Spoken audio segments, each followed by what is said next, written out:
Conclusion, media వాళ్ళందరూ కలిసి ఈ కేసు గురించే మాట్లాడుతున్నా సరే కిల్లర్ చంపడం మానలేదు. Which means at any cost ఇలాంటి ఇన్సిడెంట్ మళ్ళీ జరగకూడదు.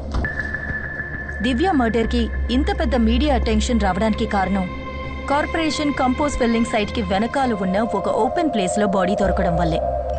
మరి ఇంత ఎక్స్పోజర్ ఉన్న ప్లేస్లో ఒక విషయాన్ని కంట్రోల్ చేయడం అనేది మన వల్ల కాదు కదా. అమ్యూజ్మెంట్ పార్క్ నుంచి మిస్ అయిన దేవికి ఇప్పుడు మన priority. I'm on it sir. Okay, you come with me. Yes sir.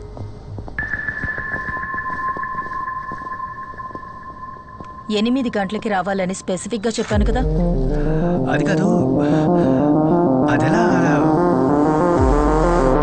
Madam? మీరు చెప్పినట్టు ఆ కార్పొరేషన్ రీపులింగ్ సైట్కి వెనకాలే ఈ సైట్లోనే ఈ బాడీ దొరికింది. బాడీని డంప్ చేయడానికి ఇంతకంటే పర్ఫెక్ట్ అయిన స్పాట్ ఆ కంపోజ్ బిట్ కదా. మరి కిల్లర్ ఎందుకు దాన్ని యూజ్ చేసుకోలేదు? బాడీ దొరికిన స్పాట్ ఆ కంపోజ్ బిట్ కి మధ్యలో ఉన్న ఒక కాంక్రీట్ వాల్ దగ్గర ఇంచుమించు 5 feet హైట్ ఉంటుంది, అవునా? అంటే సపోజ్ 5 feet హైట్ ఉన్న ఈ గోడకి అవతల వైపు దివ్య బాడీని పడేయడానికి ఫిజికల్లీ కిల్లర్ వల్ల కాలేదంటే ఇక్కడే థింక్ చేయాలి. దివ్య డాన్స్ క్లాస్లో ఉన్న తోటి students, water theme park security, ఇంతకు ముందు కేసు సంబంధించిన సాక్షులు కూడా ఆ ఇన్సిడెంట్ జరిగేటప్పుడు ఆ ప్లేస్లో అనుమానించే విధంగా ఎవ్వరూ మాకు కనపడలేదని చాలా ఖచ్చితంగా మనకు చెప్పడం జరిగింది. అయినా కిల్లర్ అనుకునేది ఇచ్చేశాడు. హౌ?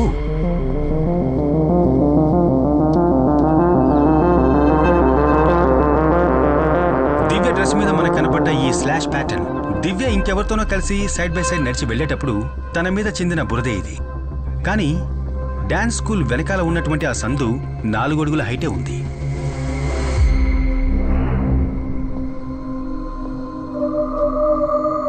ఈ లెక్కన చూస్తే 4 అడుగులు మాత్రమే ఉన్న ఆ నేరో ప్యాసేజ్లో నడవగలిగిన 5 అడుగుల హైట్ ఉన్న గోడకి అవతల వైపు బాడీని పడేయలేని పిల్లల మధ్యలో మనం గమనించని ఒక వ్యక్తే మనం వెతుకుతున్న హంతకుడు.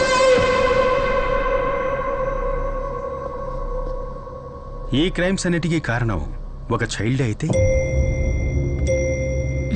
Look Sam, I've told you this before. Government ఇచ్చే సాలరీకి మెడికో లీగల్ ఒపీనియన్ ఇచ్చే పని మాత్రం చేస్తే చాలు. ఇన్వెస్టిగేషన్ చేసి కేసు క్లోజ్ చేయడానికి క్వాలిఫైడ్ ఆఫీసర్స్ ఉన్నారు. హాలీవుడ్ సినిమాలు చూసి ఇండియాలో కేసు ఇన్వెస్టిగేట్ చేయకూడదు.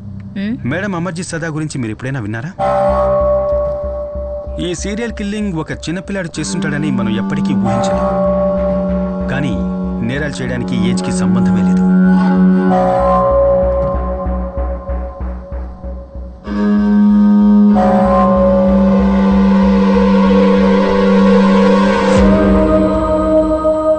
వీడే అమర్జీత్ సదా, సీరియల్ కిల్లింగ్ విషయంలో మొట్టమొదటిసారిగా అరెస్ట్ అయిన చిన్న కుర్రాడు. వీడి వయసుందో తెలుసా మేడం? 8 ఏళ్ళు. వీడి సొంత చెల్లెలతో సహా వీడికంటే వయసు తక్కువలో ఉన్న 3 ఇటికి రాయితో దారుణంగా తల పగలగొట్టి చంపి అరెస్ట్ అయ్యింది ఎక్కడో యూరోప్లోనో అమెరికాలోనో కాదు మేడం, ఇక్కడే మన దేశంలో, బీహార్.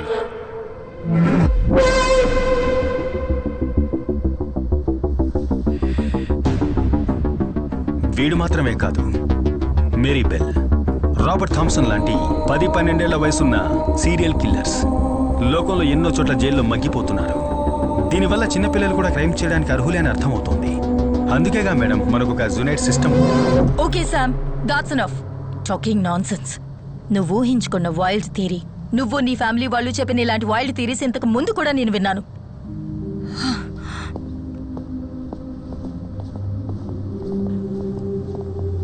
మీ మధ్య ఇంతకుముందే పరిచయం ఉందా? చిన్న బంధం కూడా ఉంది. అకాడమీ నుంచి పాస్అవుట్ అయిన తర్వాతనే మా అన్నయ్యకి రితికాకి మ్యారేజ్ జరిగింది. రితికాకి తన జాబ్ మీద ఉన్న ఎక్కువ ఇంట్రెస్ట్ తప్ప వాళ్ళిద్దరి మధ్య ఎలాంటి గొడవ లేదు. వారిద్దరికీ నయన కాకుండా ఇంకో బిడ్డ కూడా ఉంది. రితికాకున్న కేర్లెస్ వల్ల ఆ బిడ్డ చనిపోయింది. తరువాతి రోజుల గురించి చెప్పాలంటే భయంకరం. Arguments, fights, family courts, divorce. 6 ఏళ్ళు అయ్యింది. ఆ తర్వాత మా ఫ్యామిలీకి రితికకు ఎలాంటి బంధాలు లేకుండా పోయాయి. శ్యామ్, వీరు Abdul Wahab sir. Hello sir. Retired SP CBCID. నీకు ఇవ్వడానికి ఒక DNA శాంపిల్ తెచ్చారు. మన జాన్సన్ మర్డర్ గురించి తెలుసు కదా, దాంతో దీన్ని క్రాస్ చెక్ చేయాలి. షూర్.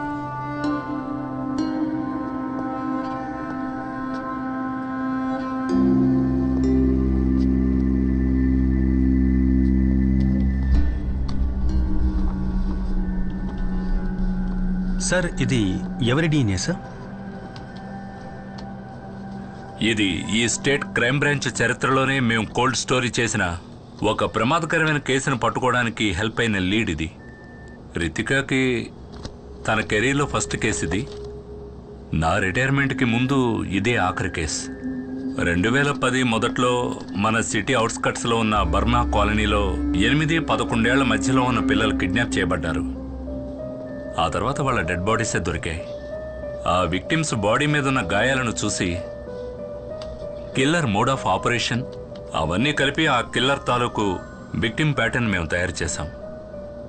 అది బేస్ చేసుకుని ఈ కిల్లర్ నెక్స్ట్ ఏరియాని ఎప్పుడు అప్డేట్ చేస్తాడనే ఒక టైం ఫ్రేమ్ని మేము పిన్ పాయింట్ చేశాం. ఈ బర్మా కాలనీకి వెళ్లే రోడ్లన్నీ మూసేసి మేము చేసిన వైట్ సెర్చ్లో అక్కడ ఒక రోడ్ సైడ్లో పార్క్ చేసిన స్కూల్ వ్యాన్ నుంచి డ్రగ్స్ ఇంజెక్ట్ చేయడం వల్ల స్పృహ తప్పిన ఒక పాప దొరికింది. ఆ తర్వాత కొన్ని రోజులకే ఆ స్కూల్ వ్యాన్ డ్రైవర్ అరెస్ట్ చేయబడ్డాడు. ఇతనే ఆ driver.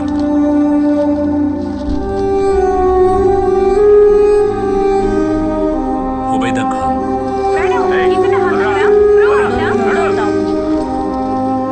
Burma colony serial killer arrest అయిన వార్త పేపర్స్లోనూ ఛానల్స్లోనూ బాగా పాపులర్ అయింది.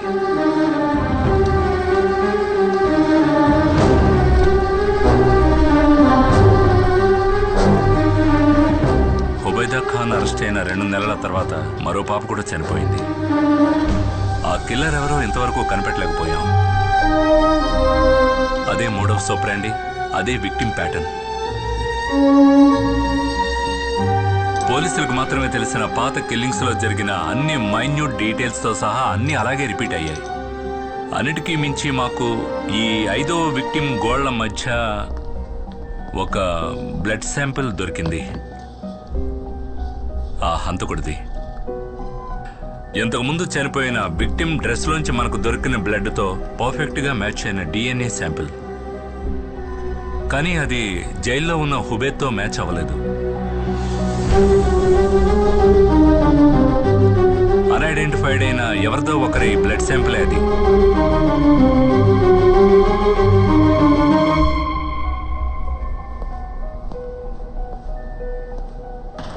Okay madam. ఏంటి డ్యూటీ అదే లాస్ట్ అబ్డక్షన్. ఆ తర్వాత మళ్ళీ అలాంటిది జరగలేదు. But the message was loud and clear. మేము అరెస్ట్ చేసిన వాడు హంతకుడు కాదు. డిపార్ట్మెంట్కి అంతుపట్టని ఆ కిల్లర్ DNA ప్రొఫైల్ ఇప్పుడు నా దగ్గర ఉంది. I have run hundreds of DNA test. కానీ మన చట్టానికి ధర్మానికి బయట ఆ హంతకుడు ఇంకా బతికే ఉన్నాడు.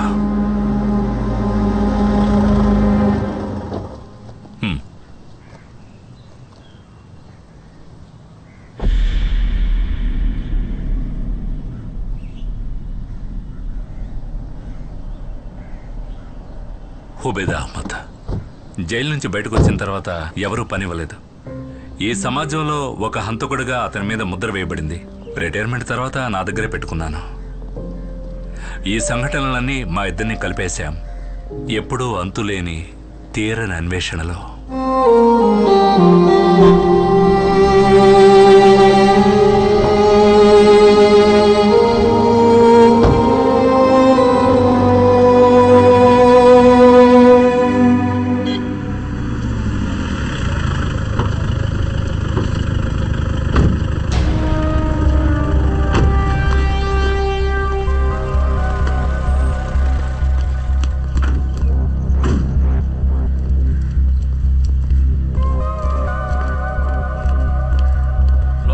సంబంధించిన కార్యకర్త వీళ్ళ ఆపోజిట్ పార్టీ వాళ్ళు అక్కడ ఒక కర్ర పాతి దానికి జెండా ఎగరేశారు. ఎవరో లేని టైం చూసి దాన్ని చించడానికి పైకెక్కాడు.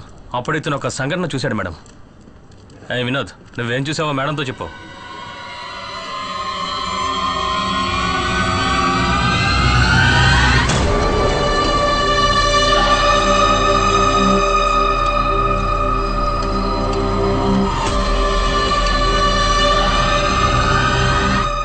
ఆ వ్యక్తి ఎలా ఉంటాడో నువ్వు కరెక్ట్గా చెప్పగలవా? మేడం, ఆ సంఘటన రాత్రి జరిగినా కూడా ఆ మొహాన్ని క్లియర్గా చూశాను మేడం. కానీ అతను అంత అంత పెద్ద మనిషి ఏం కాదు. అతను ఒక 10-11 ఏళ్ళలో ఉన్న చిన్న కుర్రాడు మేడం.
ఎవరో పిల్లల ఫోటో తీసుకొచ్చి ఇతనే హంతకం చూపిస్తారా?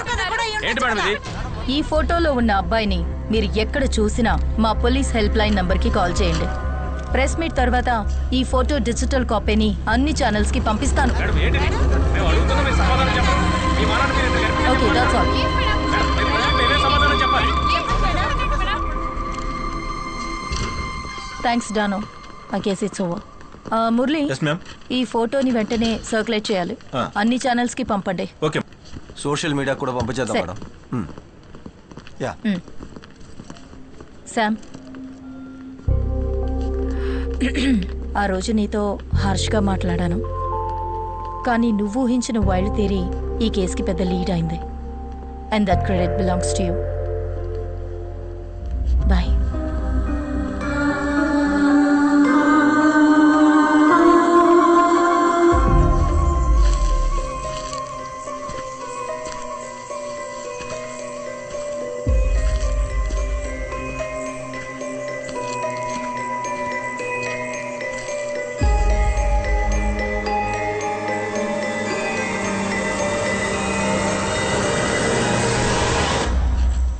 ఏంటి తల్లి ఒంటరిగా? ఈరోజు అల్ఫోన్సో సెక్షన్ ఉందిగా? అది అయిపోయింది, ఇప్పుడు ఫ్రీ టైమే. అలాగా, నాతో రా, నీకు వ్యక్తిని పరిచయం చేస్తాను.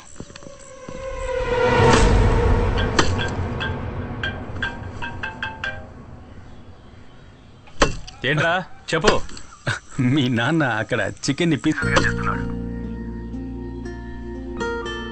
నాన్నకు హాయ్ చెప్పు. హాయ్. హాయ్ నైనా, హౌ ఆర్ యు? అవును, ఏం చేస్తున్నావు? ల్యామ్ ల్యామ్ ల్యామ్ బార్బెకోవా. ఆహా, బంగారం, నువ్వు డాడీని ఇంకా మర్చిపోలేదు కదా? చూడ్డానికి ఎలా ఉన్నాడు చూడు, జోకర్ లాగా. హలో. డాక్టర్. యా వస్తున్నాను. విశేషాలని తర్వాత మాట్లాడుకుందాం. వాళ్ళ మమ్మీ తెలిసిందంటే నేను అయిపోతాను. డాక్టర్, మే కమన్? Ritika, yeah coming. చాలా ఇంపార్టెంట్ మ్యాటర్ కాబట్టి నిన్ను డైరెక్ట్గా రమ్మన్నాను. ఓకే. నిన్న మీరు రిలీజ్ చేసిన స్కెచ్కి సంబంధించి ఇన్ఫర్మేషన్ ఏమైనా దొరికిందా? No, not yet.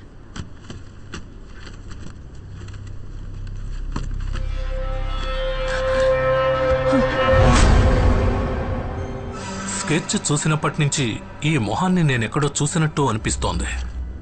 కొద్ది రోజులకు ముందు జువెనైల్ హోమ్ నుంచి ఈ అబ్బాయిని కౌన్సిలింగ్కి నా దగ్గరికి పంపారు. పేరు రూబెన్ ఎలిట్స్.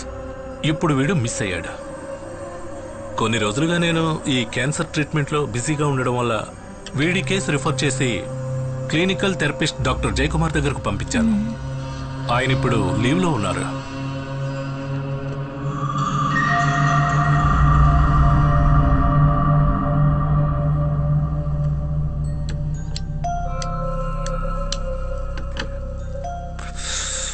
కొన్ని సంవత్సరాలకు ముందే ఈ రోమన్ కేసు నా దగ్గరకు వచ్చింది. గ్రౌండ్లో ఆడుకుంటున్నప్పుడు ఒక చిన్న గొడవ వల్ల తన ఇద్దరు ఫ్రెండ్స్ని తల మీద రాయితో కొట్టి చంపడానికి ప్రయత్నించాడు ఈ 8 ఏళ్ల అబ్బాయి. ఆ రోజే నేను వాడిని మొదటిసారిగా చూశాను.